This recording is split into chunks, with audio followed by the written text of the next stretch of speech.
Firstly, David, looking back on Tuesday night, a bit of a difficult evening. What sort of things have you learnt from it now you've had a chance to watch it back? I thought it was a really positive evening. We've just gone through it with the lads that played. There were lots of good things. There was nothing between the two teams in the first half, really. The good thing was, although it was sporadically, we showed all the bits of the game that we needed to show. We didn't do it often enough and well enough at times. But then that's sort of to be expected. You know, there's a lot of young players there, a lot of players that are young to this football club as well, or just coming back or making their debuts, a couple of them as well.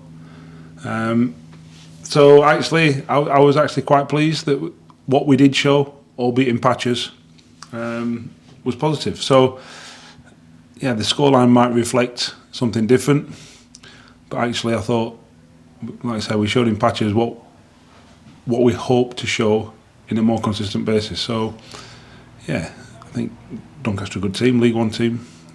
Take nothing away from them, and I'm not saying they didn't deserve to win either. I don't want any Doncaster fans writing to me. But actually, from our point of view, we sort of got out from the night what we wanted to do, albeit maybe not the result. And you made 11 changes. Out of those 11, was there anyone in particular that stood out? I know you mentioned Jude Soonsup-Bell to me after the game, but have the chance to look back at anyone else that stands out? Yeah, look, I thought, like I say, I thought everyone in patches did fine.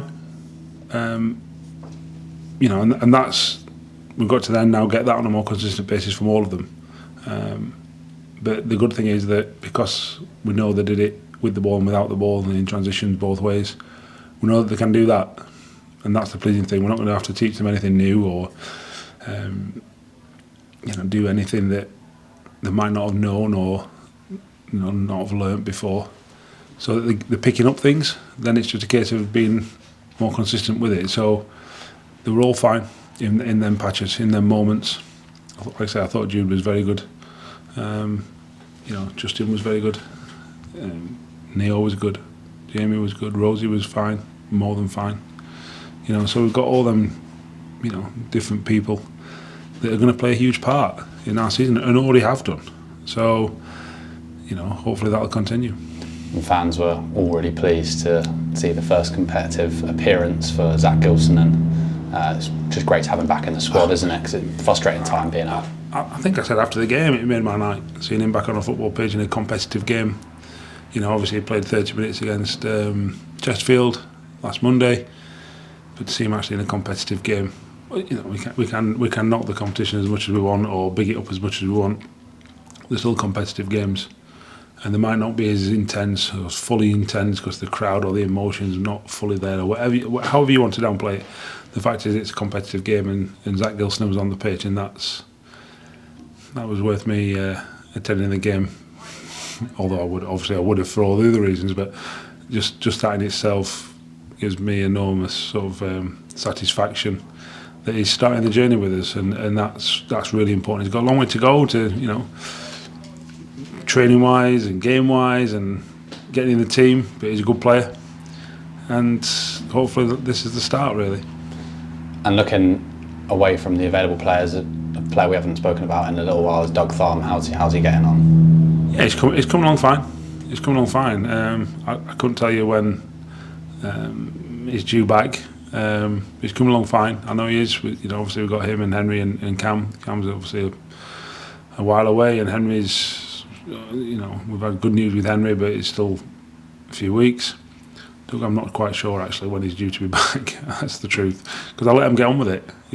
Let the players get on with it, let the staff get on with it, so that there's no, pressure, or they're trying to push. I just hope that they push every day, because that's what they get paid to do, play football, and they should be trying to get back fit, and the staff should be trying to make them get back fit as quick as they can. So they don't need me putting my very uneducated medical head on, telling them what they should and shouldn't be doing, because that doesn't help. So Doug will be back, I'm sure, soon enough. Quick turnaround, focus back on the league. Saturday we welcome Colchester. Always quite a tough test, aren't they? What do you expect from them? They're a good team. I said to the lads, they're a good team. The table isn't reflective of their performances. They deserve to be much higher, much higher in the table, not sort of like 3, 4, 5 places, much higher. And we've got to make sure we understand that. They've got some quick players, certainly in wide positions. They've got a couple of handfuls up front, whether it's Tavid or Mbik. And they've got Payne, who's a creator and obviously a goal scorer after his hat-trick last week. So we know they're a good team. They're always a test. We've got to make sure that we keep our good run going, and we're not, as much as I can say that they're in a false position in the league, and they are, we're not. And we've got to show the reasons why we're third in the league, and keep our form going and keep our levels. And if we play to our levels, we'll give anyone in this league a game. They've only kept 1 clean sheet this season. I'm sure when you see or hear stats like that, you're expecting that our attackers are going to be eager to, continue their rich reign of form and score. Yeah, I didn't know that, but it surprises me because I think they're quite a difficult team to break down. I know they've had lots of 1-1 draws, lots of tight games. It's always a tough, Danny and Nicky have been around a long time. They know how to set up a team, and like I say, they've got some good players. So it's going to be a tough game. It's certainly not going to reflect the table. We've got to make sure, or certainly from their side, we've got to make sure that we play to our levels.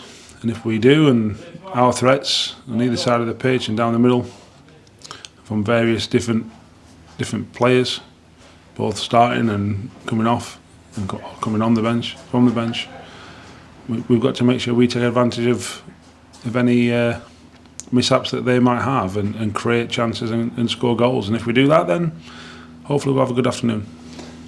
And if our last home game is anything to go by, I'm sure there's not quite going to be 7 goals, but you never know.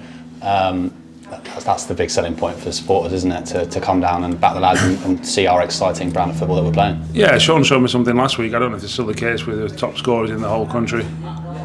I think. Certainly after the Cheltenham game we were. So we try and score goals. We set up the team to score goals, but we also set up the team not to concede goals like we saw last week at Salford. It's a tough place to go.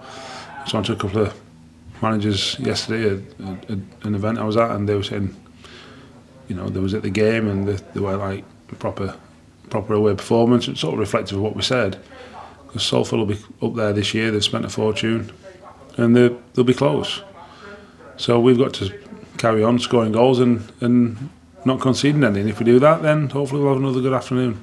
Brilliant. Looking forward to it. Thank you.